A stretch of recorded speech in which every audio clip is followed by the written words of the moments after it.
Olá, tá começando o 99º, olha que bacana, episódio do Área de Trabalho da Gigahertz, patrocinado nessa semana pela Vero, assinatura de cafés especiais, e pela Firmou Consultoria. Quem tá falando aqui é o Marcos Mendes, e assim como toda semana, a Bia Kunz e Garota Sem Fio também tá por aqui. Tudo bom, Bia? Tudo bem, Marcos? Olá, pessoal. Olha, a situação tá feia aqui no sul, viu? Mas a gente tá se mobilizando, né, Marcos? Exatamente, então a gente no área de trabalho, isso é área de trabalho, né? No área de transferência na semana passada, também no A Fonte dessa semana, a gente colocou na descrição do episódio um link que, por sua vez, leva para outros links com diversas alternativas e opções de ajuda. A gente vai deixar isso aqui na descrição do episódio também. E uma outra dica rápida é a seguinte: no hipsters.tech da Alura, teve um episódio especial bem interessante com pessoas envolvidas diretamente em iniciativas de ajuda por lá, usando tecnologia para ver onde tem demanda por certos tipos de suprimentos, etc. Eu vou deixar o link na descrição também, que ficou um papo muito útil, eu acho, e que pode ajudar bastante. Então, não custa nada, pelo menos dar uma espiadinha, manter isso no radar, e para quem puder ajudar de qualquer forma, vai ser muito bem-vindo, né?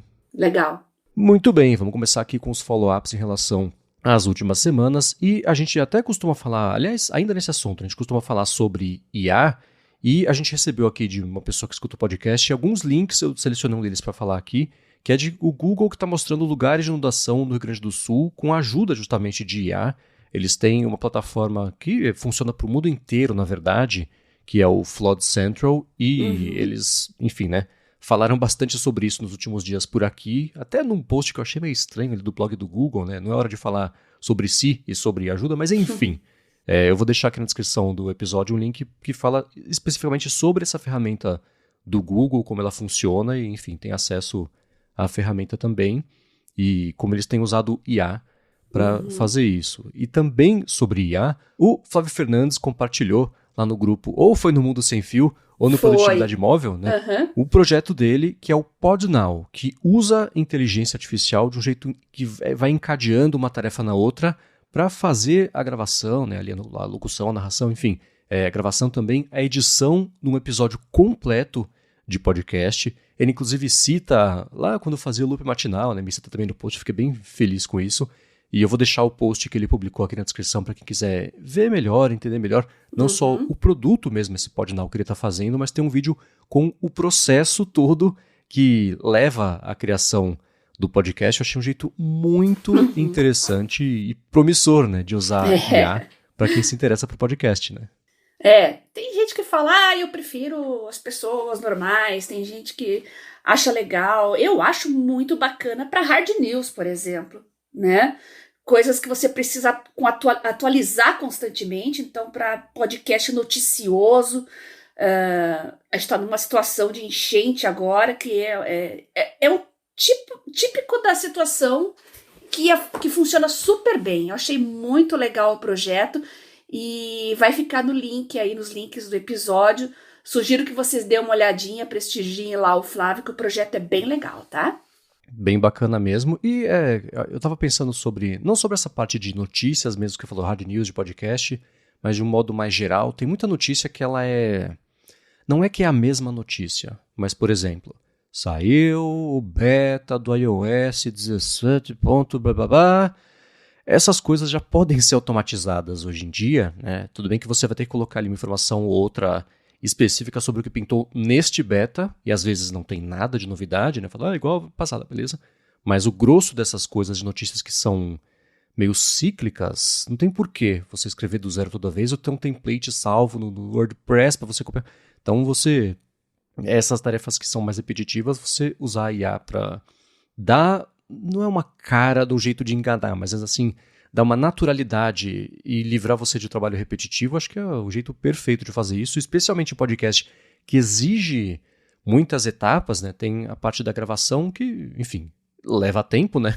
A edição também, geralmente, dependendo ali, pode numa conversa, por exemplo, leva 2, 3 vezes o tempo da duração do podcast para ser uma edição, tirar as pausas todas, aqueles barulhinhos de boca que acontece de vez em quando, né? Tudo bem que dá para você só, né, entre aspas, só colar uma faixa na outra e publicar. Mas quanto melhor acabado, melhor é o resultado, né? Então deixar a locução a cargo da IA. Você já elimina Isso. a etapa da edição e você joga a IA depois aí também para fazer mesmo a finalização, botar a trilha, as pausas, né? As vírgulas sonoras, como até o Flávio fala. Enfim, vale a pena dar uma espiadinha, é um projeto bem interessante. Eu acho que mais e mais a gente vai ver projetos assim, envolvendo IA e operacionalização da parte técnica difícil de você ter a criação de um conteúdo e um resultado bacana, né? E é bom a gente falar que nós estamos falando aqui no podcast, é um podcast de produtividade. IA serve para otimizar e ajudar no seu trabalho. Não se trata meramente de substituição, tá? O que a gente tenta colocar os nossos ouvintes aqui é realmente na vanguarda da IA para tirar proveito de todas essas ferramentas e, claro, dar um up na carreira e todo mundo se destacar no trabalho.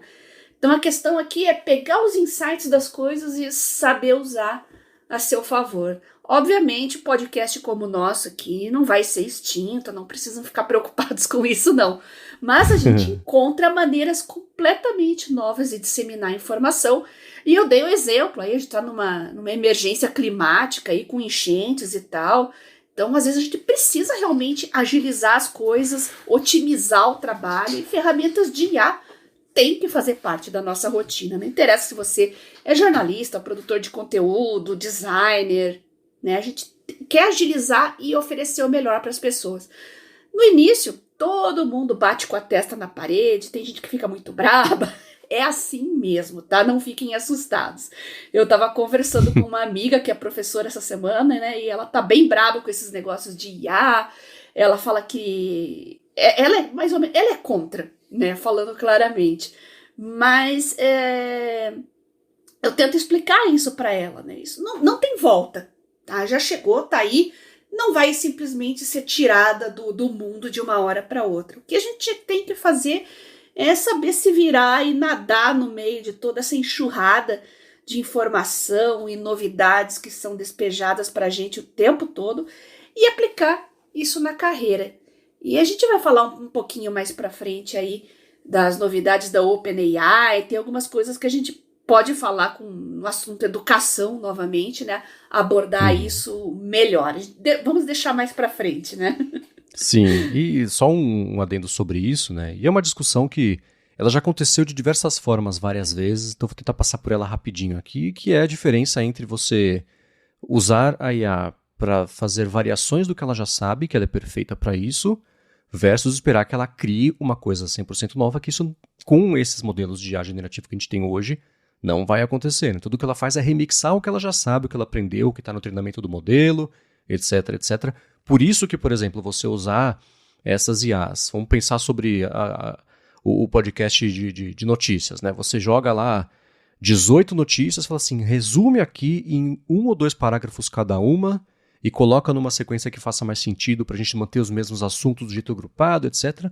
Vai fazer maravilha, né? Porque tudo está lá. Ela já sabe o que é o conceito de um resumo, já sabe o que é o conceito de você agrupar por temas, porque ela reconhece os temas, vai ver as notícias para poder resumir, então isso tudo já está ali, né? Que é diferente de você esperar que ela vá fazer o nosso podcast, né? Ela pode o quê? Jogar todos os roteiros de tudo que a Bia já falou, de tudo que eu já falei, vai entender a personalidade de cada um, etc. Ela vai inventar uma conversa, né? Mas talvez não tivesse direcionamento e as ideias originais que a gente vai trazer aos podcasts, que são baseadas na nossa personalidade, que é uma coisa que é fixa ou mutável através de um tempo, ao longo de um tempo maior? Sim, né? Mas é diferente da notícia que são fatos já determinados que você só vai achar um jeito ou outro de tratar isso e entregar, né? Versus o que a gente acha. Ela pode inventar o que a gente acharia com base no que sabe sobre a gente. Mas se é o que a gente acharia ou não mesmo, não, né? Pode até acertar, mas seria uma coincidência, né? Então tem essa diferença meio conceitual do emprego dela e vale apoiar no que já são fatos históricos conhecidos e informações novas que você dá para ela juntar lá com o tré e entregar o resultado que você quer, né? Aí funciona bem.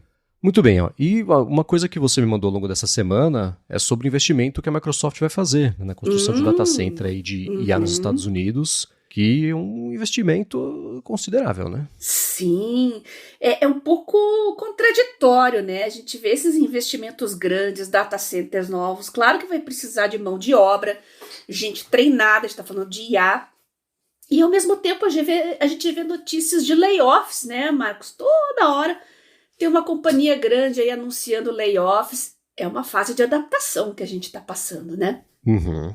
E é engraçado porque você mandou essa notícia que a Microsoft vai investir 3,3 bilhões de dólares na construção de um data center nos Estados Unidos e vai ter, né, treinamento de mais de 100 mil pessoas aí para IA, etc. Então guarda esse número, 3,3 bilhões de dólares para data center.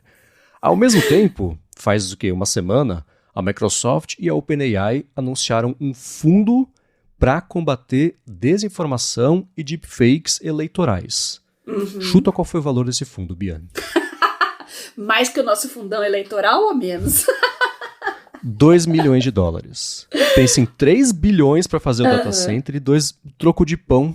É melhor que nada? É, mas é quase nada. Se você for pensar, OpenAI e Microsoft juntas, o dinheiro que está no sofá do Satya Nadella e do Sam Altman já deu isso aí, mas enfim, né? Estão aí investindo em alguma coisa assim.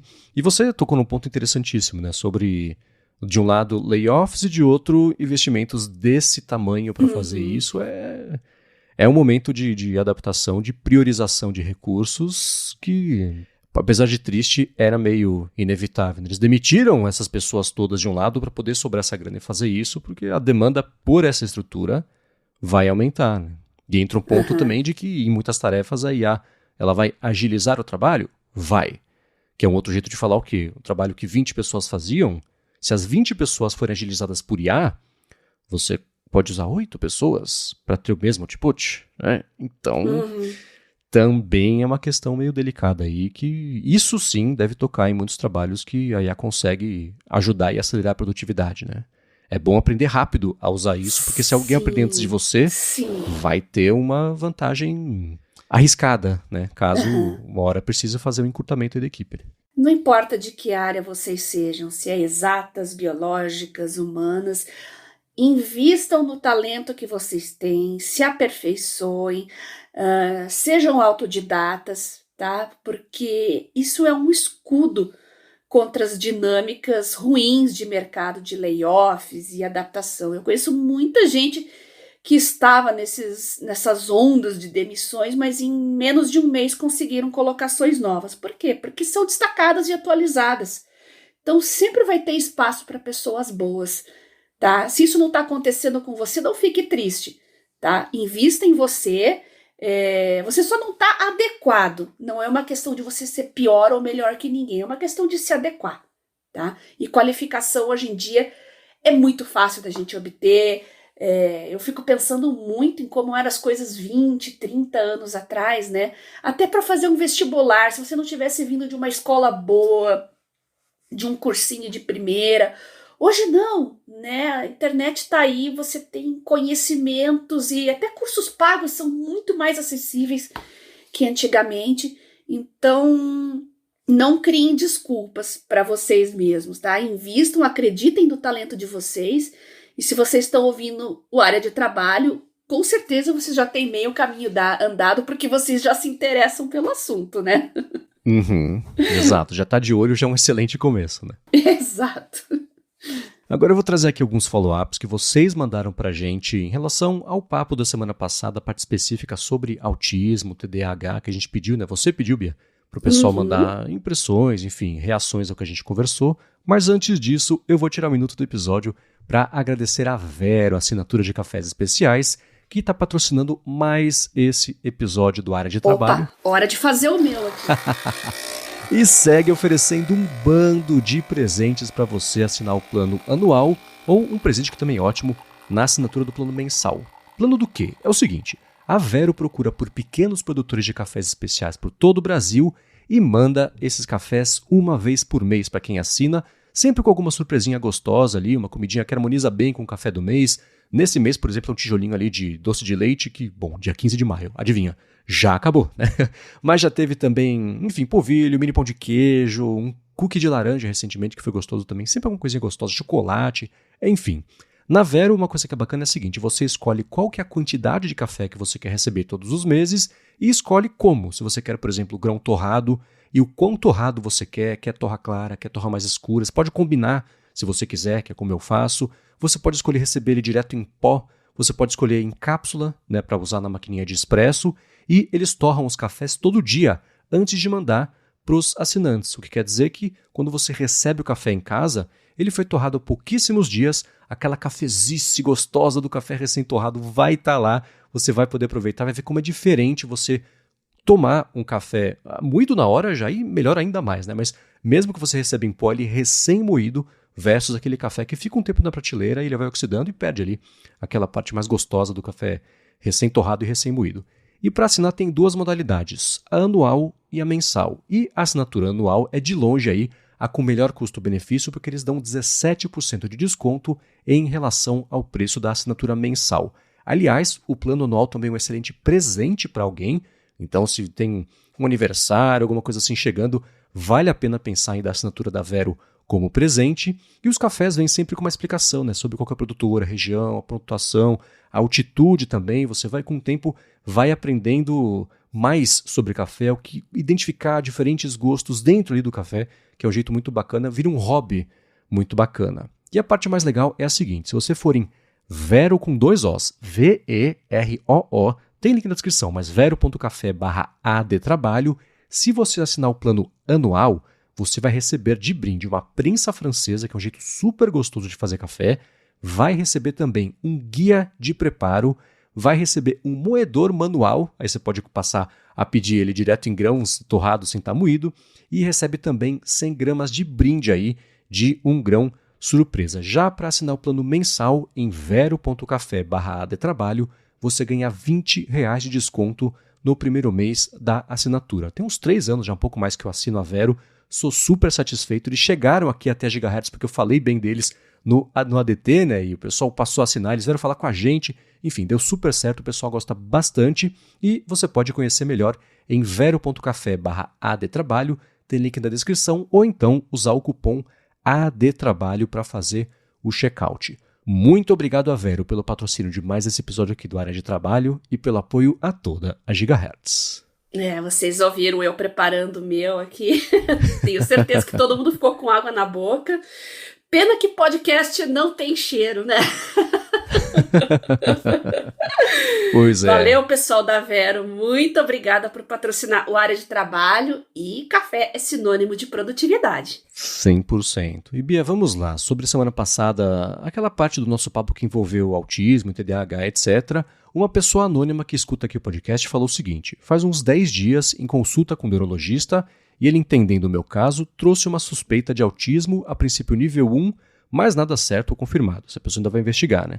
A Bia Começo, você falou sobre TDAH na semana passada, mas essa pessoa anônima falou o seguinte: eu suspeito que o hiperfoco também possa gerar um problema. Explico. Muitas vezes eu estou trabalhando e tenho uma interrupção por conta de uma outra atividade, coisa assim. Mesmo que essa pessoa não se prontifique a fazer isso imediatamente e sendo algo que desperta a atenção dela, ela pode se voltar para essa nova tarefa, normalmente aí um desafio lógico ou mental, principalmente se outras pessoas mostraram não saber como resolver. E aí buscam pela pessoa que mandou aqui o nosso feedback, e aí essa pessoa sente que precisa ou tem que ajudar. Então, o resumo aqui é o seguinte, né? Talvez o hiperfoco seja mais até um problema do que o TDAH por si só, né? Seja essa manifestação que, enfim, talvez eu esteja usando o termo errado, mas que gere aí esse atrito para manter o foco e a produtividade no que está fazendo versus interrupções, né? A gente está falando dos extremos, né? Nenhum dos extremos é bom. E o hiperfoco é bom quando a sua mente está naquele estado de flow e você consegue executar suas tarefas aí sem maiores sobressaltos. Mas o hiperfoco exagerado, quando se torna obsessivo, te desencaixa das demais tarefas, você começa a procrastinar em outras coisas para ficar vivendo só aquilo, né?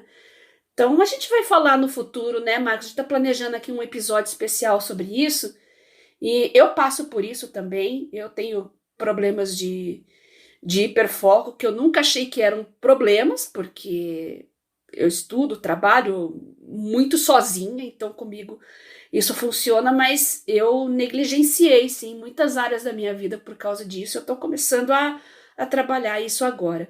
E eu peço que vocês continuem mandando seus feedbacks, tá? O Twitter é complicado porque é público, né? Mas vocês podem mandar lá no meu Telegram, @biacunze, mandem seu depoimento, seus problemas, até algum tipo de orientação que vocês queiram compartilhar ou solicitar, se vocês têm dúvidas também a respeito disso. Mais para frente, a gente quer abordar esse assunto ligado à produtividade, então todo o feedback é bem-vindo, tá? Exatamente. E também sobre isso, Bia, o Átila Girão falou o seguinte, que a gente perguntou para quem tem TDAH, né, o que vocês fazem para se organizar.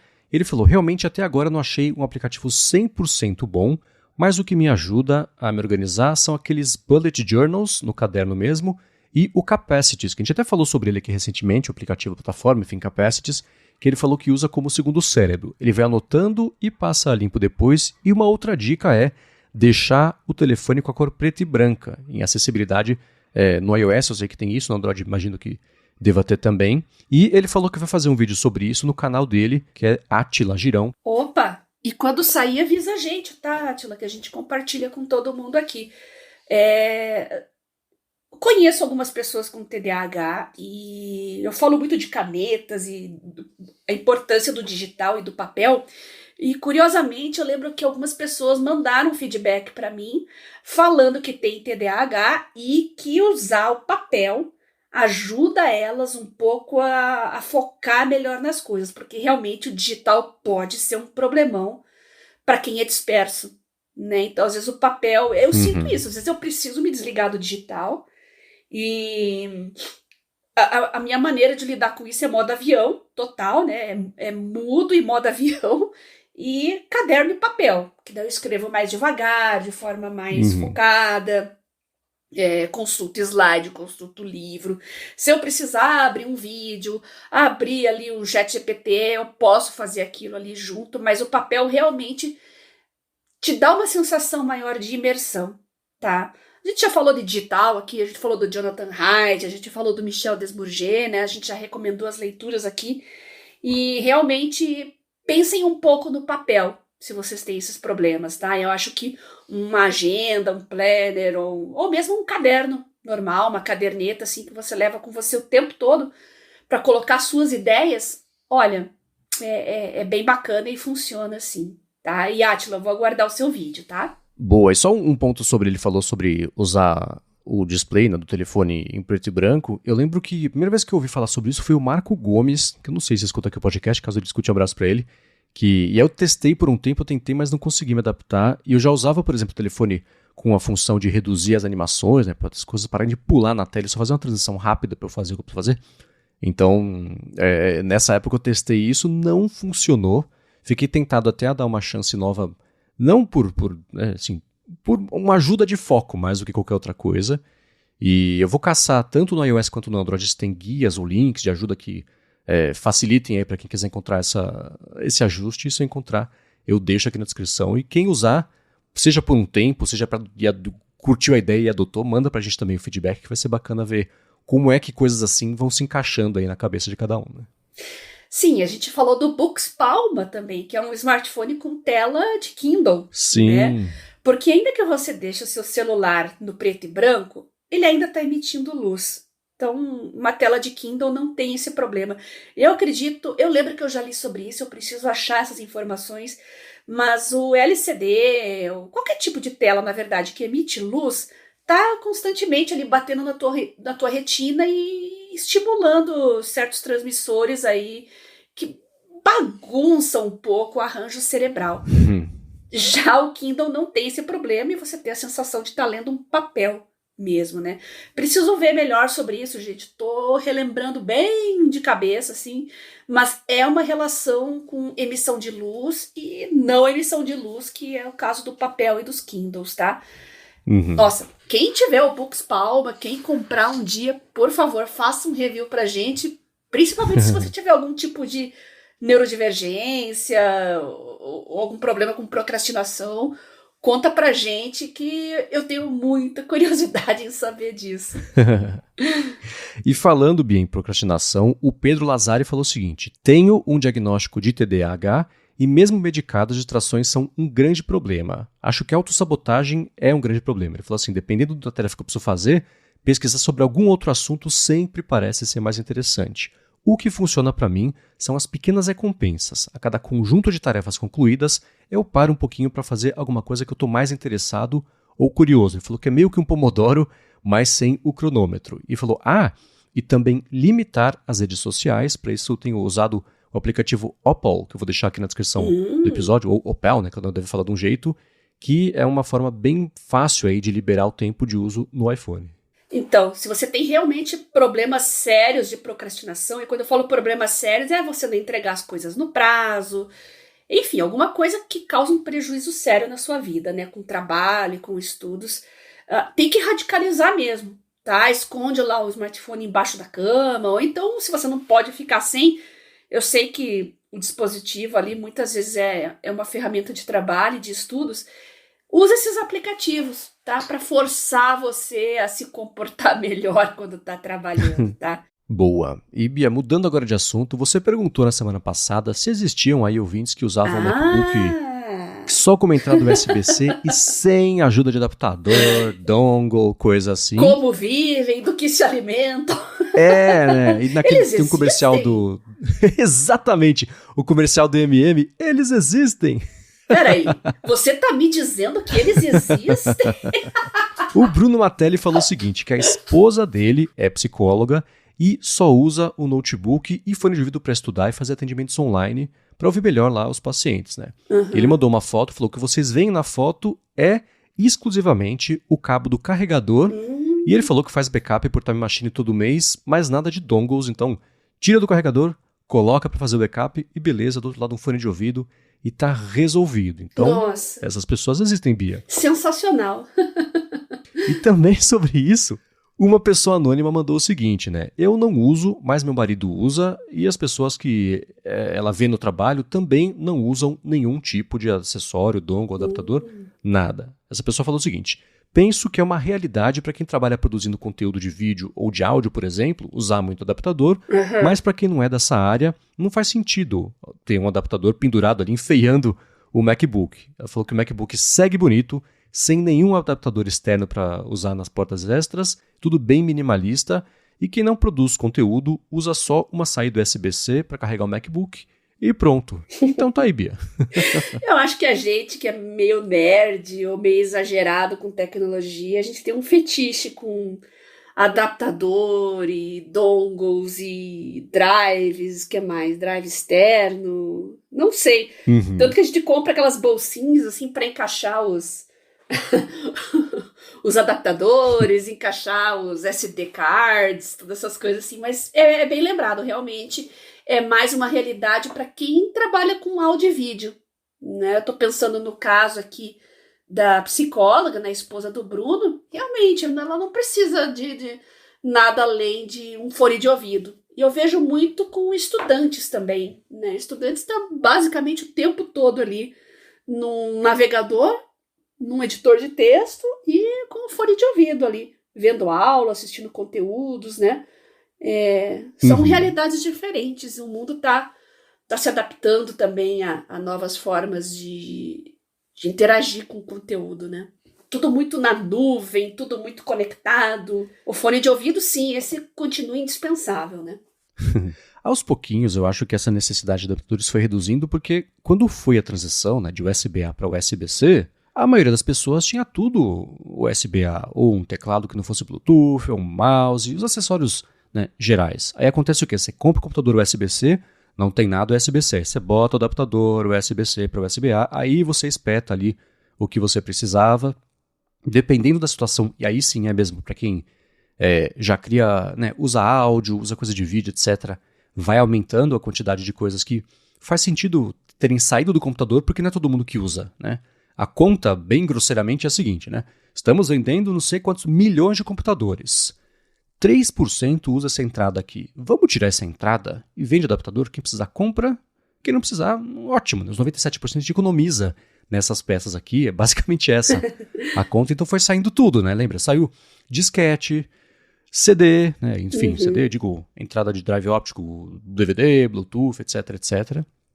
Hoje em dia não faz mais falta esse tipo de coisa, né? E eu acho que essa parte de entradas USB-C quando virou uma, veio à frente do seu tempo.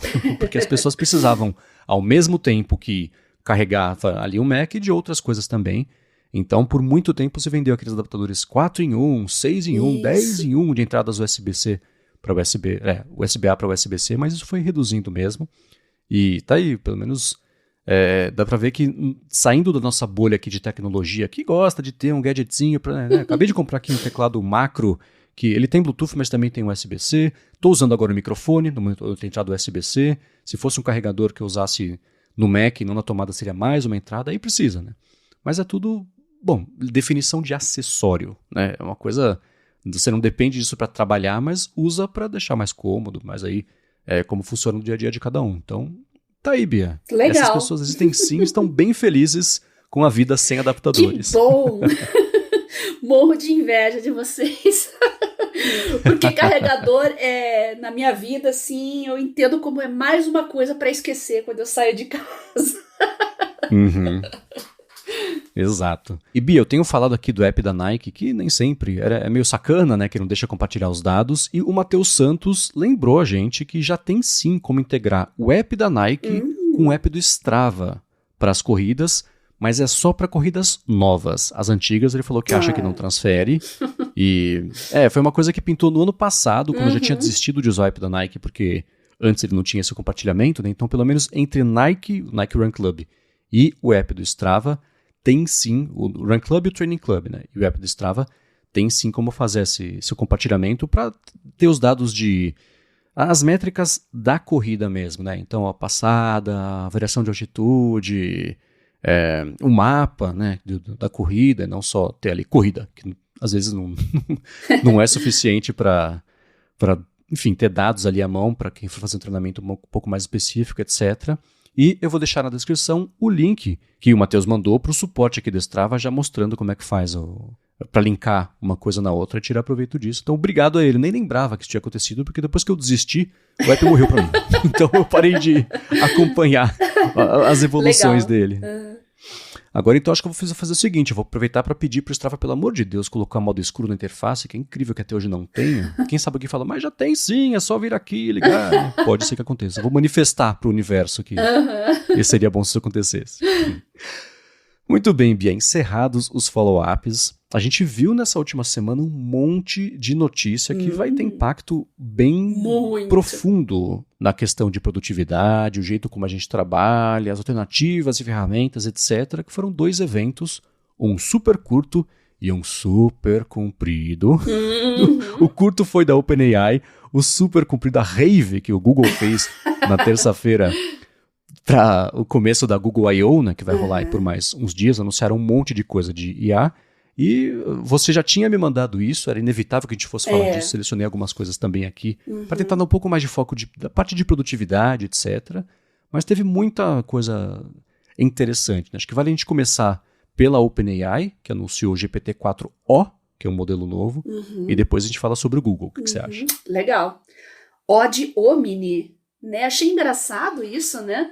Porque tava todo mundo esperando um GPT-5, né? Já passou o quê? Quantos meses desde o 4? Ah, faz mais de um ano. Mais de um ano, né? Sim. Então, talvez o GPT não estivesse pronto ainda ou com um upgrade suficiente para ser chamado de 5, né? Então, eles decidiram chamar de 4O ou 4O, né? Mas ele já tem coisas assim bem diferentes que eu achei muito interessantes. E eu não entendi muito bem o negócio da precificação, porque o 3,5 é gratuito, o 4 é pago e o 4O vai ser gratuito. Eu não entendi muito bem isso, eu confesso que eu fiquei confusa. É a API. Ah, é a API? Eles deixaram confuso no evento, que é o seguinte, agora o plano gratuito e o plano pago, pra gente, usuário final, usuário comum, a gente vai ter acesso ao GPT-4o. Vai ser a mesma coisa de capacidades. A diferença entre os dois é que a frequência com a qual a gente vai poder usar vai ser 5 vezes maior para quem paga do que em relação ao plano gratuito, e de agora em diante algumas funcionalidades vão chegar primeiro para o plano pago e depois vão ser liberadas para o plano gratuito. Não é que nem era antes, que era assim, o pago era o 4 e o gratuito é o 3,5. Vai ser tudo nivelado e o limite de uso vai ser um pouco maior para quem for usar. O que eles falaram de preço, que ficou confuso mesmo ali no evento, é a parte de API. Então, para quem usa isso, né, no back-end ali, etc, as chamadas, envio de token para lá e para cá, isso sim, eles cortaram o preço em relação ao que era antes, o que aumenta o acesso dentro de aplicativos, ferramentas, sites, plataformas, coisas assim. E tem versão desktop agora, né? Um app próprio para Mac, achei também bem interessante isso, né? Eles fizeram o seguinte, né? Por que chama O, que é esse Omni? É porque antes ele já era multimodal. O que é o modelo multimodal? Você pode mandar um PDF, manda uma foto, manda um texto, vários modos de conteúdos, e você conseguia extrair a coisa da imagem, ou fazia a imagem, coisa assim. Ele avançou essa multimodalidade, e é tudo integrado agora. Então, isso eles vão liberar aos poucos, não está disponível imediatamente, mas assim, se você vai poder ligar a câmera do telefone e falar assim, tá vendo isso aqui, o que é isso? Ou, né, colocou lá, resolve essa função linear, matemática, exemplos que passam mais o conceito do que é possível do que aplicações práticas imediatas de que a gente vai ter. E para Mac, é um aplicativo que eles estão disponibilizando de um jeito super... Eu não vi ninguém com acesso ainda. Eu sei que o app existe, que eu instalei aqui, loguei e falou, não, você não. Eu não vi ninguém ainda com acesso mesmo para poder usar a ferramenta. Mas o que é bacana é que além de você interagir com o ChatGPT como a gente está acostumado, ele, se você quiser, você vai poder dar acesso ao que está na sua tela para interagir com ele. Então eles mostraram no evento o seguinte, tá aqui um gráfico, interpreta esse gráfico da minha tela aqui para mim, me ajuda com isso e tal. Código também, né? Eles mostraram bastante coisa de código. Então vai ser um assistente virtual que vai ver o que você está fazendo, e aí é claro que tem muitas questões de privacidade que a gente não pode, pelo menos, deixar de citar, né? Mas que ainda assim, a ideia é que ele, assim como é que o Microsoft tem o conceito do copiloto, ele diz que seja esse copiloto do dia a dia para acelerar, potencializar, aprofundar o que você está fazendo, que é uma ideia bem bacana, né? Legal. E uma coisa também que o pessoal reclamava muito, especialmente no plano gratuito, que eles resolveram agora, é a rapidez. A geração das respostas está muito mais rápida, né? A média ali de tempo de resposta de 320 milissegundos, então, assim, em meio segundo já vai ter mais texto gerado do que você já conseguiu ler, não vai ser aquela coisa, né, digitando o cato do milho ali, que você tem que esperar de pouquinho em pouquinho gerar a resposta. A geração está muito mais rápida. E para, enfim, né, os aplicativos de telefone, que vai ter esse lance da visão computacional e etc.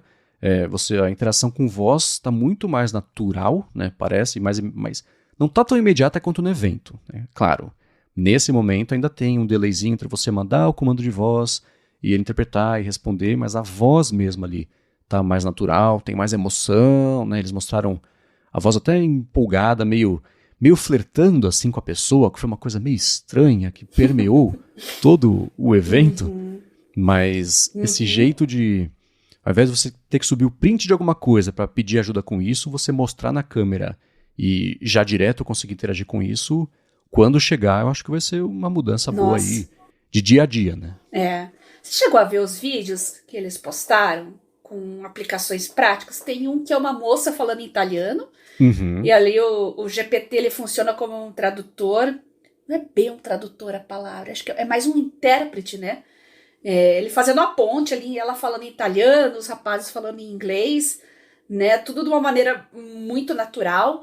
Tem um outro vídeo também de um garoto estudando matemática e o GPT agindo como um tutor, né? Dando uma aula, uma tutoria. E eu vi muita gente falando que isso aí é um vídeo num ambiente controlado, já é tudo planejado pela própria OpenAI para divulgar a ferramenta. Enfim, o pessoal tá achando que aquilo é exagerado. Eu não diria que é, porque, gente, o mundo tá em cima da OpenAI agora, é uma pressão absurda. E como eu falei no Twitter, né, o chicote do Nadella tá ali estralando, né? Porque a Microsoft é a principal investidora e, claro, estão botando uma grana imensa em cima de tudo isso, né? Mas vamos esperar realmente o negócio chegar para todos os mortais e vamos ver os resultados práticos. Mas eu não acho que aqueles vídeos sejam exagerados não, tá? Eu acho perfeitamente possíveis. Eu acho que tem uma diferença entre o vídeo ser ensaiado, que é como foi mesmo esse caso aí dos da OpenAI, e ele ser fake, como foi o caso do Google quando apresentou o Gemini lá atrás, que era, cortou todos... Aquilo foi feio, né? Assim, tecnicamente, estava tudo certo, mas como eles mostraram que funcionava, não era nada daquilo. Isso foi feio, né? No caso de você ter uma situação que foi ensaiada, mas você mostrar que a interação de verdade, sem corte do modelo, beleza. Pode ser que ele só funcione para ajudar alguém a calcular, não sei o que lá, da hipotenusa? Pode ser, vamos ver nos testes, né? Mas foi um jeito de você mostrar ali que o modelo tinha não só o domínio do conceito da matemática, como estava entendendo por vídeo o que estava ali no iPad, enfim, direto ali no tablet do menino que estava usando, e com a capacidade de ajudar a passar o conceito ao invés de só dar a resposta. E com interação respondendo ali, de fato, é esse lado aqui do triângulo? Não, pensa bem, esse lado aqui é o outro, tal. Quais são os outros dois? Então, ir incentivando a pensar ao invés de só dar a resposta, e com base no que o jovem ali respondeu, eu ia falar criança, mas não é criança, é um menino, respondeu, ajudar aquela situação específica a entender um conceito de matemática, é muito poderoso, né? Mas como é que eu vou aplicar isso na minha vida? Esse foi um exemplo, tem vários outros que eles mostraram, vou deixar na descrição aqui o link para o canal da OpenAI, mas não tem como você demonstrar todas as situações de uso, você demonstra alguns conceitos e extrapola a partir disso para mostrar como vai ser útil no dia a dia de cada um, mas utilidade mesmo é só mexendo, não tem jeito, né? Vai quebrar, vai alucinar, a gente sabe que é assim, né? Mas eu acho que a essa altura esses modelos todos já oferece mais benefícios do que problemas e alucinações, né? Então, eu vejo isso mudando muito ali o dia a dia e a forma de chegar mais rápido no resultado que você quer versus, enfim, você não usar ou se recusar a usar porque ele alucina. Acho que já passou desse ponto e ainda bem, né? Porque aí dá para tirar mais benefício mesmo, né? Zapeando as redes sociais para saber a opinião da galera ali. Eu vi muito professor brabo de novo, né? Mais uma vez. Isso vai acabar com a profissão de professor, vai acabar com a profissão de tradutor. Bom, se você é professor e acha que a tecnologia vai acabar com a sua profissão, eu sinto muito. O YouTube já faz isso há muito tempo. Inclusive, quem está no ensino superior, por exemplo, né, você assiste uma aula super difícil ou o professor não está nem aí para você, já virou até meme isso. Você abre o YouTube e acha um indiano aleatório para ensinar o assunto para você de uma forma super didática. Agora, o que está acontecendo com as LLMs e agora o 4O, né, que é um novo passo além nessa facilitação de linguagem para as pessoas, é que eu acho que o trabalho do professor vai tender a ficar cada vez mais individualizado. Informação, conhecimento está super acessível, livros estão super acessíveis, mas vai faltar alguém que faça esse trabalho de tutor, que pegue na sua mão e te oriente a atingir melhor as suas potencialidades, né? Um professor está na sala de aula e hoje a gente sabe que um grande problema é que tem alunos ali com diferentes graus de interação, de percepção, de aprendizagem. Vai ter aquele que vai em 5 minutos já pescou tudo, já entende e vai ficar dormindo na aula, como vai ter aquele que vai assistir 2, 3, 4, 5 aulas e ainda vai ter dificuldade. Então, eu acho que esses modelos vão ajudar bastante, mas vai faltar ainda um professor de carne e osso que ajude esse aluno a obter o melhor de si. Então, mais uma vez, não fiquem preocupados com essas tecnologias, procure entendê-las e aplicar na sua rotina e se diferenciar profissionalmente. E existe assim, né? Recentemente, eu e o Fabrício lá da Lura, a gente conversou com um cara chamado Jerome Pezzenti, que ele era o vice-presidente do Watson na IBM, trabalhou por um tempo lá, depois foi no Facebook e foi vice-presidente de IA da Meta de 2018 a 2022 e saiu para montar justamente não sei se dá para chamar de startup, mas uma plataforma de ensino personalizado com IA para assistentes, tutores, etc. E essa é uma entrevista que ainda vai ao ar, então não quero entregar um monte de coisas aqui, mas nesse papo a gente falou e ele concordou sobre a necessidade de adaptar tanto a forma como se aprende quanto a forma como se ensina. Que é para dizer o quê, né? essas ferramentas todas de IA, elas podem ajudar, elas vão exigir uma mudança no modelo, no conceito do que é ensinar e aprender. Então, tanto quem estuda, que vai passar a ter contato com isso, vai ver uma mudança na forma como está aprendendo, quanto quem ensina e vai inevitável passar a ter contato com isso, vai ter que adaptar a forma como ensina para poder melhorar, potencializar isso, né? E tem 2 momentos do aprendizado. Tem o aprendizado conjunto, coletivo, sala de aula, troca de ideias, etc. Isso não vai sumir. Isso existe na era pré-Sócrates e vai seguir existindo na era pós-Sarah Connor. Isso é básico, né? Mas existe também a parte do aprendizado, não é privado, mas individual, né? E se você tiver ferramentas justamente como essa que a OpenAI mostrou, que a criança está com dificuldade de entender o cateto do quadrado da hipotenusa, não sei o que lá, você ter essa ferramenta 1 para 1 ali, né? A pessoa tem em casa, a alternativa é o quê, né? A professora ou o professor ir na casa de cada aluno ajudar na lição de casa? Ou, a lição de casa é para você aprender a fazer sozinho. Tá, mas tem uma diferença entre você fazer sozinho, errado, leva na sala de aula no dia seguinte, tá errado, versus você ter alguém que ajude a entender o conceito sem entregar a resposta, que foi o que o OpenAI prometeu, e o Google também prometeu, a gente vai falar sobre isso já já, e acelere a evolução do aprendizado para, sabe o quê? Todo mundo render mais na sala de aula, né? Não vejo como um concorrente, como um problema. Eu acho que é aquilo. Assim como no trabalho vai ajudar a acelerar, potencializar, isso pode acontecer no estudo também.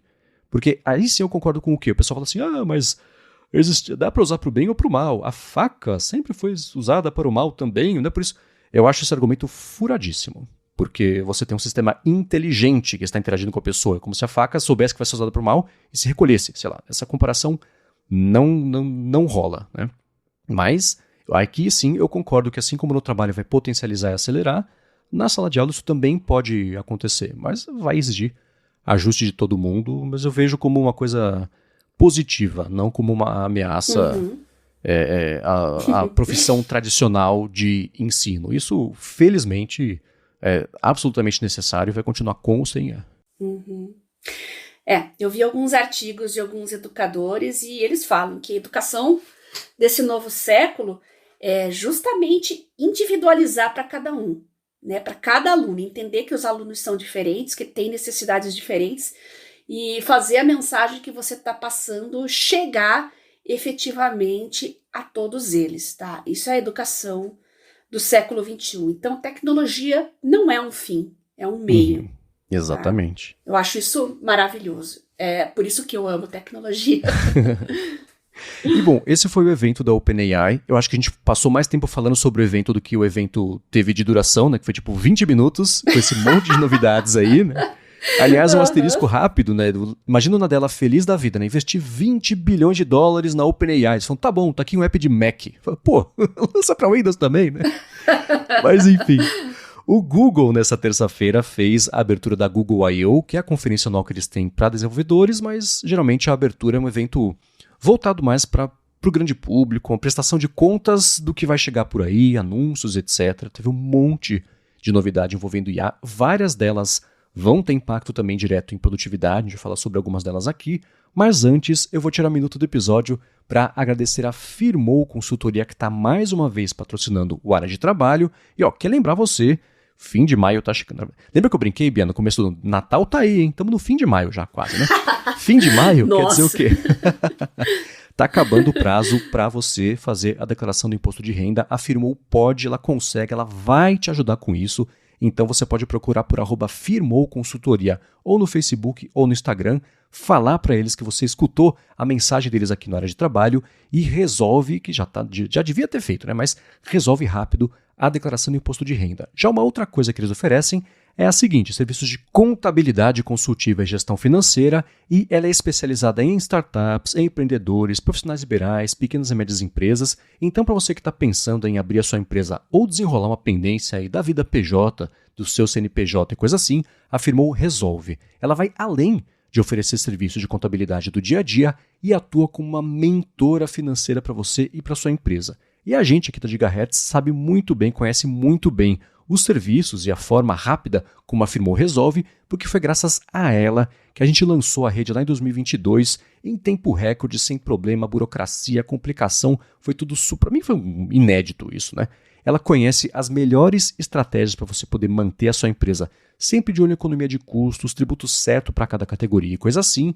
E ela sabe fazer a legalização da empresa do jeito certinho para você ganhar tempo. Não tem nada melhor, né, do que deixar isso na mão de quem sabe o que está fazendo e poder se concentrar no seu trabalho, porque isso, afinal, é justamente o conceito mais básico de produtividade. Então, para conhecer melhor aí os serviços da Firmoo e se livrar do perrengue que é você fazer a parte de administração, burocrática, financeira da empresa e coisa assim, faz o seguinte, vai no Facebook, vai no Instagram e procura por @Firmoo Consultoria. Ela está pronta para ajudar todo mundo que escuta aqui o podcast, independente da sua necessidade, e a gente tem certeza que ela vai resolver tudo para você, assim como faz todo dia aqui para a gente na Gigahertz. Mais uma vez, @Firmoo Consultoria no Facebook ou no Instagram. Muito obrigado a Firmoo pelo patrocínio de mais esse episódio aqui do Área de Trabalho e por literalmente todo o apoio a Gigahertz. Obrigada por apoiar a Gigahertz e também ajudar os nossos ouvintes a organizar a sua vida contábil. Muito obrigado e vamos lá, evento do Google I.O., uma infinidade de anúncios, vai ser impossível a gente falar sobre todos eles aqui, né? Teve alguns mais de público, aí bem prático, né, que chamaram mais atenção, a Bia mandou algumas notícias aqui ao longo do dia para mim, eu pesquei algumas também aqui que a gente pode já começar, hoje, né, a adotar no trabalho, no dia a dia, dependendo da profissão, etc., mas por onde você prefere começar, que eu sei que além do que eu coloquei na pauta, você também selecionou outras coisas pra gente falar. Então, vamos lá. Vamos falar do básico primeiro? As principais novidades aí em buscas, por exemplo, filtro web. Eu acho que é o que o pessoal tá mais interessado em saber, né? Aquelas buscas que a gente conhece há 20 anos, o Google fazendo. Isso vai mudar radicalmente, né? Vai, é uma coisa que eles falaram, a gente está testando só com algumas pessoas nos Estados Unidos, etc., mas eu não sei porquê, faz uns 3 meses apareceu para mim, já eu tenho testado, que é a geração de resposta por IA quando você faz uma busca, uma pesquisa. Então, por exemplo, eu queria, sei lá, eu fui para a semana passada e a Larissa, a gente foi para Foz do Iguaçu. Eu falei, putz, quanto que é a quantidade de limite de líquido quando tá a garrafa fechada, aberta, Aí eu procurei lá, limite de líquidos voos domésticos. O que aparece? Tem os resultados de busca, link tradicional, né, que a gente já conhece, só que antes disso, logo embaixo ali, a primeira coisa que aparece na interface é um resumo do resultado. Então, você pode levar não sei quantos litros, tal, 100 ml, 200 ml, se for garrafa fechada. Então já aparece ali o texto corrido, montado para você a partir do resultado de busca, e se você quiser, você vai no resultado mesmo, você lê, aprofunda. Aí entra também a questão ali de alucinações, né? Então, é uma conversa que a gente já teve aqui quando eu falo do Arc Search, né? Dele montar uma página para você, eliminando a necessidade de você ir até a fonte da notícia. Isso vai ter um impacto, de acordo com a Gartner, por exemplo, eles falaram essa semana, até 2025, as respostas generativas para pesquisa vão reduzir em 25% o tráfego que os sites adquirem a partir de resultado de busca, o que é bastante significativo, né? Preocupante, né? Exatamente. Eles falaram o quê? Até o fim do ano, eles vão começar a liberar isso para os Estados Unidos e até o fim do ano vão levar para mais um monte de país. Então, até o fim do ano, a gente certamente já vai estar com acesso a essa versão nova é uma mudança tectônica do que significa busca na web. E tem esse lado muito positivo, que é uma coisa, você recebe a resposta. Por outro lado, eu fico muito curioso para ver como é que eles vão lidar com relação com os sites, né? Eu achei que eles fossem falar sobre isso no evento, não falaram. Falaram assim, a nossa função é entregar benefício para quem vem no site e pesquisa. É muito bom, muito útil, mas com asterisco, né? Uhum. Ele está pensando no conforto, né? Vamos falar a verdade. Ele está pensando no conforto e na preguiça do usuário final ali, que já quer tudo mastigadinho. Uhum. Mas e os criadores de conteúdo e sites? Como é que vai ficar a situação para eles? Vão ser simplesmente limados da web. As pessoas vão parar de ir direto nas fontes para obter informação? Como é que fica, Marcos? Você confia ou não confia? Confia assim, né? Confiança, eu não sei se A confiança eu não tinha, por exemplo, no começo, quando começaram a mostrar resultado para mim, eu não sabia se estava certo ou não, etc. Acho que isso é uma coisa que aos pouquinhos a gente vai passar a lidar, e conforme a alucinação for melhorando, a gente vai passar a confiar mais. Mas eu me sinto culpado cada vez que eu faço uma pesquisa e eu vejo a resposta direto ali e não entro no site. Né? Porque eu estou roubando a informação, quer dizer, é receptação de mercadoria roubada, sei lá como é que é a parte técnica, mas eles estão roubando para mim informação sem compensar quem gerou a informação para eu ter o meu benefício ali. Então essa é uma coisa que me dá um pouco de culpa de usar a funcionalidade, mas pensando da parte prática, a gente quer o quê? A gente quer a informação. E entregar ali de cara é um benefício, né? Então não sei como essa conta vai fechar. Tô muito curioso porque isso vai mudar a forma como a web... Eu escrevi sobre isso por 2 semanas no Mac Magazine, eu vou deixar o link aqui na descrição, porque é um alerta que vai soar cada vez mais alto, eu acho, conforme mais e mais pessoas forem de fato tendo acesso a isso. Né? Não acho que isso a longo tempo se sustente. Eles vão ter que pensar em um jeito de não jogar fora o trabalho dos criadores de conteúdo, né? Mas esse começo eu sinto que vai ser bem caótico. E eu fico preocupada, eu vejo a web ficando cada vez menos livre, cada vez mais controlada, mais paga, né? Vai chegar uma hora que qualquer coisa que você quiser mais aprofundado, mais detalhado, não aquelas superficialidades que a gente vê, a gente vai ter que desembolsar cada vez mais dinheiro para isso, né? Nós sermos o produto já não é mais o suficiente, né, para usar as coisas grátis. Então eu tô bem preocupada com isso e não tenho a menor ideia de como isso possa se resolver no futuro.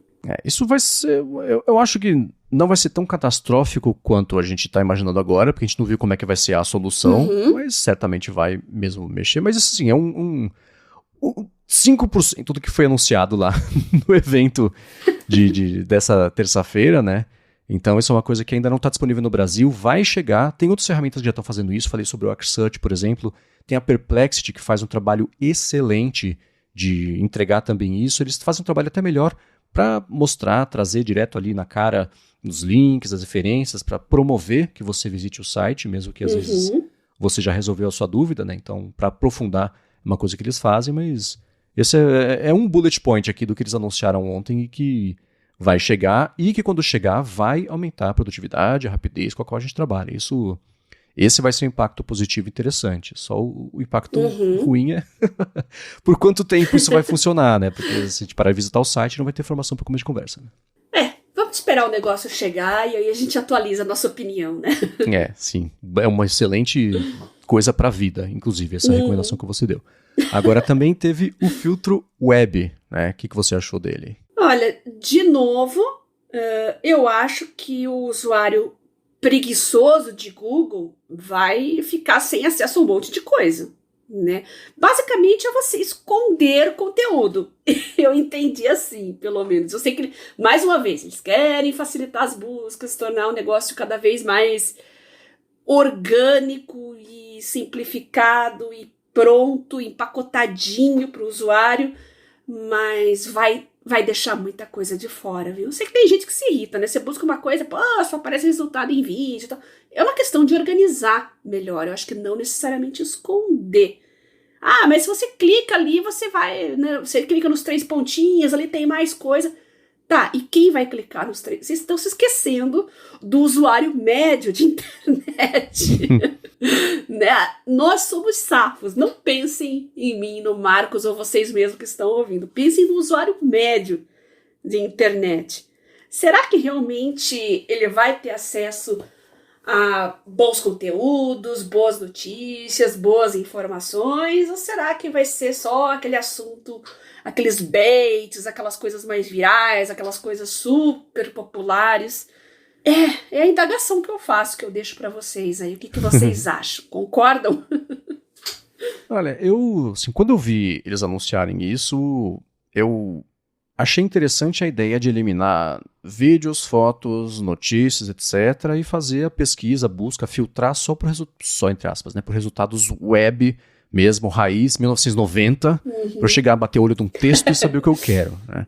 Eu acho que é um jeito estranho. Eu aposto que daqui a um ano não vai estar assim.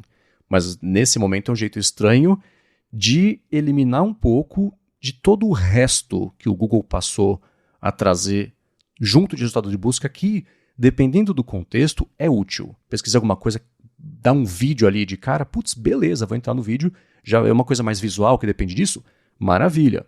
Estou pesquisando uma coisa que exige que imagens façam parte da minha pesquisa, maravilha. Mas tem muita situação que não, né? E nesse caso, ativar o filtro de resultados só web, eu vou sempre falar só entre aspas, não é menosprezando, mas vocês entenderam, né? E passar a ver só isso, eu achei que é potencialmente positivo. Vamos ver na prática se a forma como a gente pesquisa hoje evoluiu para partir da premissa de que vai precisar de foto, de vídeo, de notícia, de música, sei lá. Mas tem casos em que a gente vai precisar ter acesso só à parte de texto mesmo. E se a implementação disso for feita de um jeito mais liso, que eu acho que é do que esconder nas reticências web, que não diz nada, eu acho que pode ser positivo. Eu acho que para nós aqui no área de trabalho, ouvintes e eu e você, Marcos, eu acho que a gente vai se adaptar bem a isso e a gente vai continuar sabendo usar bem as buscas e saber filtrar, saber buscar informações de qualidade. A minha preocupação, como eu disse, é o usuário padrão de buscas, né? A pessoa que vai lá, vai ter o show do artista favorito dele, aí ele clica, vai ter só coisas favoráveis, vamos dizer assim, aquele artista, aquele político. A minha preocupação é exatamente como é que vai se lidar com o contraditório. Eu acho importante a gente ter o contraditório, analisar diferentes visões sobre um determinado assunto, e a impressão que me passou, eu não sei se vocês concordam, eu posso estar equivocada, é que parece que vai ter sempre uma versão oficial para as coisas e o restante tudo vai ficar escondido. Espero que eu não esteja viajando demais na maionese, mas eu sou bem preocupada com esse tipo de coisa, né? Eu sou a favor de se organizar informações e não simplesmente esconder ou o Google decidir o que é o resultado mais adequado. Claro, tem coisas, como você falou, né, das medidas, eu vou viajar, qual que é o peso da mala, tá, isso tudo bem, né, mas nem tudo é preto no branco, tá, e quando a gente vai discutir assuntos mais sensíveis, a minha preocupação é se as pessoas vão ter acesso a opiniões diferentes, tá? Essa é a minha preocupação. Isso tudo é muito novo, a gente vai não só aprender a lidar com isso melhor, mas vai ver que talvez a reação inicial da massa, a forma como a massa vai usar, seja um pouco diferente até dos nossos medos aqui da expectativa, que é construído em quê? Com base em você que observamos a web há algumas décadas, a gente vê que as coisas tendem a ir sempre para um lado que antes de melhorar piora, né? Mas talvez aqui não seja assim. Gente, eu tô abstraindo, eu realmente estou abstraindo, tá? Então, como eu disse, a gente vai esperar o negócio chegar, a gente usar e aí atualizar a opinião, tá? Exatamente, né? Não deixar chegar para todo mundo, acho que é uma excelente recomendação também, né? De outras coisas que pintaram por lá. Eles tinham anunciado, o Google, a gente já comentou sobre isso aqui, né? Eles são incapazes de, por 2 semanas, não inventar um nome novo para uma coisa velha e confundir ainda mais. Eles anunciaram ontem 18 nomes diferentes, de ferramentas diferentes, que já existiam, mas que mudaram de nome. É uma zona, tá? Eles tinham lançado no ano passado o Gemini, nesse ano talvez, enfim, Gemini 1.5 Pro, com o contexto de 1 milhão de tokens, e que era super útil, super bacana, é multimodal também. Você manda um vídeo e fala assim, deixa eu rabiscar pra você aqui, que momento que aparece, tipo, um homem fazer um stick figure aqui, palitinho, entregando uma carta pra alguém. Ele fala, nesse vídeo de 1 hora, é nesse momento aqui, essa carta diz... Então ele é muito bom de pegar contexto de vídeo pra imagem, de som também. E eles anunciaram, e isso tinha 1 milhão de tokens de contexto, que é uma janela, que eles falaram que é parte do processo deles de fazer tokens infinitos de contexto, e 1 milhão já é coisa pra caramba, tá? Dá, tipo, 70 transcrições de episódios completos aqui da Gigahertz, que tudo tem 1h30, né? Dá um monte de vídeo, dá, tipo, livros completos, é bastante coisa mesmo, né? O que eles fizeram? Anunciaram o Gemini 1.5 Flash, que ele é mais lento e menos capaz do que o Pro, mas que vai contar com 1 milhão de tokens, e até o fim do ano vão dobrar no Pro de 1 milhão para 2 milhões de tokens, de janela de contexto. Então, é o caminho para a gente ter aí acesso a tokens infinitos. Esses modelos, o Gemini Pro e o Gemini Flash, estão acessíveis a partir do Studio AI, o AI Studio, na verdade, do Google, que é para você treinar um modelo, gerar uma chave de API e você conectar com o seu aplicativo. Lembra o papo do preço da OpenAI? É mais ou menos por aí. Eles deixaram mais barato também o custo disso para uso de API e etc. Mas na prática, para a gente, usuários finais, são dois benefícios. Primeiro, os aplicativos que dependem do Gemini, que estão integrados ao Gemini, vão ou aumentar a janela de contexto ou, mesmo que eles sejam menos capazes para coisas muito complicadas, para coisas mais básicas, vai ser mais rápido e mais barato, vai ter mais gente ainda usando. E do modo direto, o assistente mesmo ali do Google, a gente está vendo uma evolução bem rápida, né, das funcionalidades, das capacidades. Enfim, acho que isso vai se manifestar tanto na parte de pesquisa que a gente acabou de falar, quanto em outros produtos também que a gente vai falar aqui, que vão incorporar pelo menos um pedacinho dessas IAs. E essa evolução do Google, isso sim, está bastante impressionante. Está atrás ainda do que sei lá, o que acabou de pintar da OpenAI, né, o GPT-4o, coisa assim. O 4 mesmo, ele sempre está à frente da maioria dos modelos, mas está todo mundo evoluindo meio rápido, que é excelente, né? Aí tem os lanterninhas lá, tem o Llama surgindo, agora tem o Grok também, né? Eu nem cheguei a ver ainda, mas tá lá no X, né? No Twitter, como vocês quiserem chamar, já tá no menu lá o tal do Grok. Não tive tempo ainda para ver melhor do que se trata, nem sei direito como é que funciona, mas eu acho que vão aparecer cada vez mais novidades, tá? Claro, as Big Techs, aí as maiores companhias, não querem perder o bonde, né? E a Apple, ao que tudo indica, né, Marcos? Ela também vai entrar nessa dança aí. Eles tá se falando muito em substituir a Siri por um assistente de voz aí da OpenAI, possivelmente, né? Mais customizado. Não sei o que a Apple poderia fazer, mas todo mundo concorda que a Siri é bem ruinzinha. Acho que isso é a única unanimidade nessa história aí.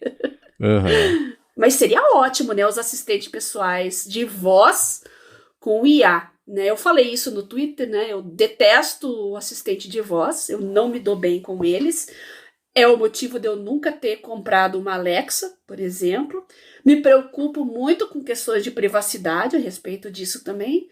Mas se tiver aí uma assistente de voz AI, um Jarvis, por exemplo, eu já começo a pensar melhor nas coisas, né? E como eu falei no Twitter também, o meu sonho é o kit da super máquina. O dia que eu tiver um carro com AI, eu vou ser a pessoa mais, principalmente espirituoso como o kit, né? Essa é para os mais velhos da web aí. Uma IA inteligente, bem-humorada, espirituosa, aí eu tô feita na vida, não quero mais nada. Essa parte toda de assistentes, e aí mesmo, assim, o que a OpenAI anunciou nessa semana, com a parte de você interagir com voz, por meio já direto com câmera, etc., é parte desse sonho do Jarvis, Kit, assim, a entrega da promessa da Siri de 2011, né, de ser assistente personalizado mesmo, inteligente mesmo, que responde independente do contexto. Bacana.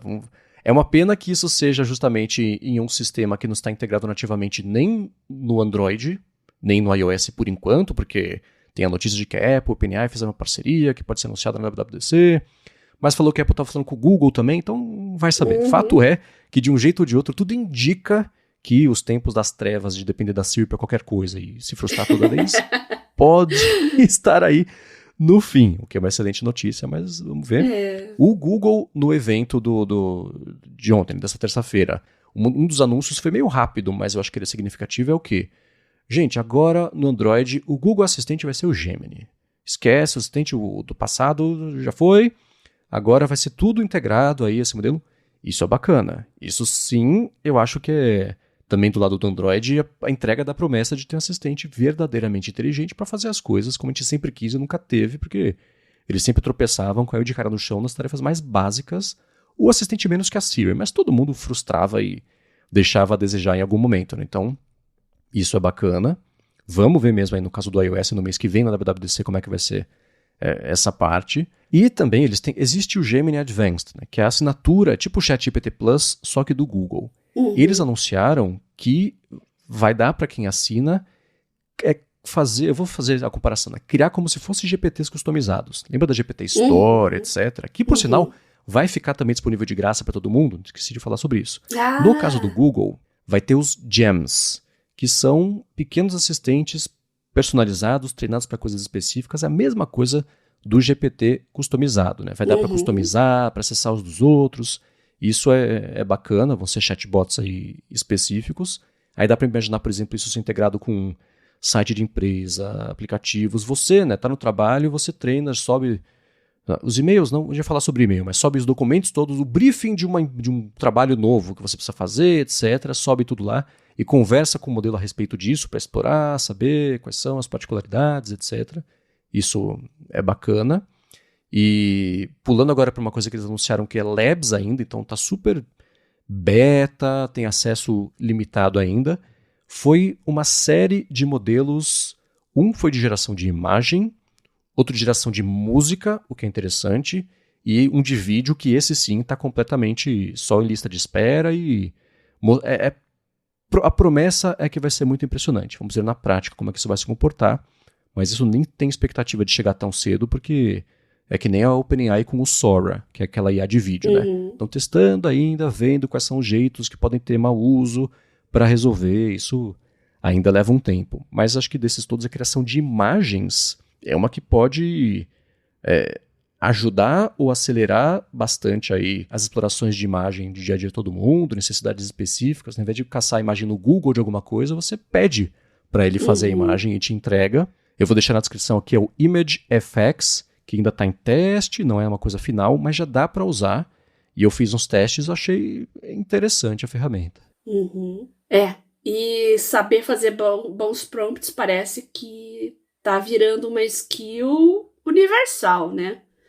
Tá tudo se sofisticando de tal maneira, né? Você vai poder criar gráficos e pegar dados, montar o seu próprio gráfico com as informações que você quer, imagens, vídeos. Então, saber fazer bons prompts é uma coisa cada vez mais importante. E para fazer bons prompts, você tem que fazer prompts. Vai se testando. Não existe uma receita, gente. Você tem que treinar, tem que entrar nessa, praticar bastante, porque caso contrário, você vai ter resultados ruins ou insuficientes, né? Tem aquele meme da Madre Teresa descendo a porrada numa criancinha africana, você já viu essa? Não, que horror. O prompt era a Madre Teresa lutando contra a pobreza. Ah, não! Claro, o pessoal exagera, é um meme, né, gente? Mas isso mostra a importância de se fazer bons prompts. Saber fazer bons prompts. Sim, e uma coisa que as ferramentas todas estão fazendo é o seguinte, você manda o prompt para ela, entre o pedido que você fez e ela gerar a imagem, a própria ferramenta melhora o seu prompt. Então eles já estão... Tá rolando uma engenharia remota, automática, nativa de prompts que está complementando. Então você pede o seguinte, me faz para mim um personagem de filme voando. Ele pega, você fala, pode ter falado da Pixar, não sei, mas dentro disso, filme então ele quer uma coisa mais cinemática, ele quer uma coisa que talvez já tenha sido capturada com a lente tal, que seja em película e que tenha profundidade de campo de não sei o quê, e o céu seja... Então, cinemático, ele vai complementando isso e aí ele te traz o resultado. Mesma coisa para prompts de texto, dependendo do pedido que você fizer. Então esse é um jeito de complementar essa engenharia de prompts e tanto na ferramenta de geração de imagens quanto na ferramenta de geração de vídeos, eles fazem uma coisa que é interessante, que é o seguinte. Eu fiz lá um teste, eu pedi, desenha para mim um copo de dry martini feito com peças de Lego. Primeiro ele não deixou, porque ele falou, Lego eu não posso. Eu falei, tá bom, peças coloridas de tijolinhos de plástico. Aí ele passou a fazer. Mas o que ele fez? Dentro desse prompt, ele identificou palavras-chave, então copo, plástico e dry martini, e ele faz um menuzinho. Aí eu clico em copo, ele põe jarra, garrafa, não sei o que, ele te dá alternativas de pequenos elementos que você pode mudar no seu prompt para fazer a melhor. Então, dry martini ele colocou, ao invés de dry martini, mojito, margarita, negroni, ficou engraçadinho. E quando ele gera a imagem, se você tem um botão lá de editar imagem, o que ele faz? Ele deixa você selecionar um pedacinho da imagem e fazer um prompt para mudar só aquele pedacinho. Então ele gera uma azeitona verde, eu seleciono só azeitona do Martino, assim, troca pra mim por, sei lá, uma cebola, aquela pequenininha, e vira um Gibson, né? Mas enfim, você consegue fazer ajustes finos na imagem, que é uma coisa que já tinha aparecido no DALL-E, da OpenAI, mas que é meio escondido. E aqui, a interface toda, ela tá muito mais fácil de você usar, de você explorar. Então vale a pena dar uma espiada. Existe, eu quero sempre trazer essas discussões aqui, a questão de que isso pode passar a substituir, ou diminuir a demanda, ou trivializar o trabalho de profissionais de fotografia, de profissionais de direção de arte, etc, etc. Essa discussão tem sempre que acontecer, porém, eu acho que isso é que nem a parte de ensino. Essa é a nova realidade. Vamos ver como, na medida do possível, usar e adaptar isso.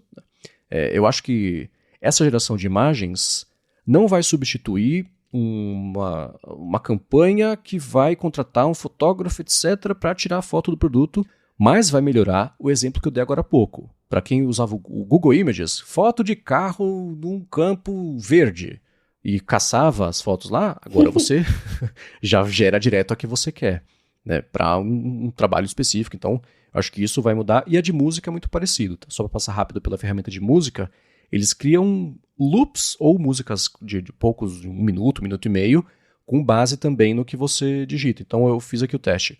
Um riff de heavy metal com bateria usando pratos e coisas assim. Ele também, né, pegou bateria, pegou riff de heavy metal, pegou pratos e deu opções de mudar os instrumentos, né, com o drop-down ali. E o resultado foi ok. 1 minuto e 20 ali de uma barulheira, uma bateção, mas ainda assim ficou mais bem acabado do que outras ferramentas parecidas de música generativa. Então esses dois já estão disponíveis, vale a pena dar uma espiadinha, nem que seja para você conhecer, saber que existe, ver como funciona, porque essas pequenas gerações de coisas específicas vão sim passar a fazer parte do nosso dia a dia, e quem souber, quem tiver domínio disso antes, vai se beneficiar antes, né? Gente, é bom viver no futuro, né? O futuro é excitante e assustador ao mesmo tempo. Por isso que é desafiador, né? Exato, né? E para finalizar a parte de trabalho aqui, que eu achei que foi relevante para trazer, existe o Workspace, que é basicamente ali o Microsoft Teams do Google, né? Aliás, o Facebook tinha o Workplace e eles anunciaram ontem que vão acabar, né? Esconderam um aviso assim quando ninguém tá prestando atenção. Ah, é? Então Não, tem até acho que 2026 pro pessoal migrar, vai entrar no modo leitura, sei lá, né? Mas Sei. então é tipo o Slack, o Microsoft Teams, esse é o do Google, e eles vão integrar IA em todas as etapas das interações. Então, desde você, por exemplo, falar assim, putz, caça aqui nos meus e-mails, quais foram os orçamentos que eu recebi aqui, joga numa planilha para mim, por favor, e já gera uma resposta para cada um com base no que eu for aprovado, e que eu quero uma coisa que seja para agora, para julho, mas dentro de uma faixa de preço tal. Ele faz, né? Bom prompt. Bem detalhado. Ele promete que vai fazer, deixa eu fazer essa teoria. Eu não testei, então ele promete que vai fazer, tá? Isso é uma coisa. E dentro da ferramenta mesmo de comunicação de trabalho, você pode ter não é um agente, mas uma instância do assistente ali, acompanhando a tarefa. Então você pede para ele, escuta, a gente falou já sobre a aprovação do orçamento, traz para mim aqui como é que está a situação disso. Ele vai lá, caça todo o histórico da troca de conversas, resume para você, já traz. Então, ele substitui o trabalho manual de fazer essa mesma coisa, né, e traz de um jeito que é mais rápido por ter acesso imediato e mastiga, entende e entrega para você todo o histórico de conversa de projetos que podem ter anos aí que está rolando na conversa. Então, isso me pareceu bem poderoso, né?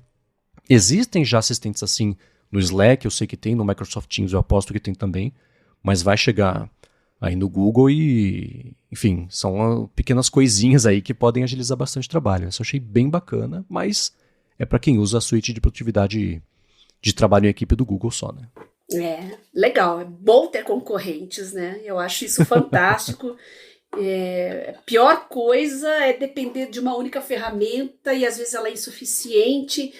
E legal ver múltiplas frentes aí tentando melhorar o nosso trabalho, ainda mais com tanta gente trabalhando remoto. E, aliás, eu já digo isso para puxar o gancho, a gente quer fazer aí, num dos próximos episódios, abordar esse assunto aí, trabalho presencial versus trabalho remoto. Posso botar EAD? Vou botar educação também, vocês que são estudantes. Então, vamos colocar no geral, assim, presencial versus remoto. Eu tenho certeza que vai dar uma briga boa. Já convido vocês a mandar o seu feedback. Qual você defende, qual você prefere, tá? Mandem aí para Bia Kunze, né? @BiaKunze no Telegram ou então @Garota Sem Fio no Twitter. Podem mandar também lá no site gigahertzfm/abtrabalho, né? Dá o feedback, não precisa nem colocar o seu nome, né? Eu sei que às vezes é meio complicado falar da empresa em que trabalha, né, Marcos? Então tem essa possibilidade aí de vocês mandarem de forma anônima ou então nas redes do Marcos também. MVC Mendes no Threads do Instagram. E lembrando também o gigahertz.fm/feedback, que você tem a opção de manter também o anonimato se você quiser. Teve mais alguma coisa do evento que te chamou a atenção, Bia, que você quer trazer aqui pra gente? Acho que o principal a gente já falou, né? Talvez surjam mais coisas, ganhem mais atenção aí nos próximos dias. E aí a gente volta a falar mais. E se vocês quiserem que a gente volte num desses tópicos, a gente volta. Só pedir pra gente. Maravilha. Então, para achar os links do que a gente comentou ao longo do episódio, vai ter bastante link. Vai dar um trabalho fazer a descrição. Vai ter na descrição. Você vai achar também gigahertz.fm/abtrabalho/99. Quero agradecer a vocês que ajudam o podcast a chegar cada vez mais longe com reviews, com avaliações, com estrelinhas, com corações, com joinhas, com recomendações. Quero agradecer a Vero, assinatura de cafés especiais e Firmou Consultoria pelos patrocínios do episódio de hoje. E a você, Bia, por semana após semana nos ajudar a ter uma vida cada vez mais produtiva. Eu que agradeço você, Marcos, pelo convite para participar desse projeto maravilhoso, nossos patrocinadores que viabilizam ele e principalmente vocês, ouvintes, que estão sempre nos pautando, mandando dicas, sugestões, comentários, links para a gente comentar, aplicativos para a gente resenhar. Repetindo, se você quiser mandar o seu feedback para mim, no Telegram, @BiaKunze, no Twitter, @Garota Sem Fio. Maravilha, para me achar MVC Mendes lá no Instagram e no Threads, eu apresento aqui na Gigahertz a fonte e área de transferência, apresento para Luro Hipsters Fora de Controle e escrevo todo sábado para o Mac Magazine no último fim de semana sobre como finalmente o nó da linha de iPads está começando a se desatar. Vai ter link aqui na descrição do episódio. Obrigado mais uma vez pela audiência de vocês e a gente volta na quarta que vem. Beijoca sem fio a todos e até semana que vem.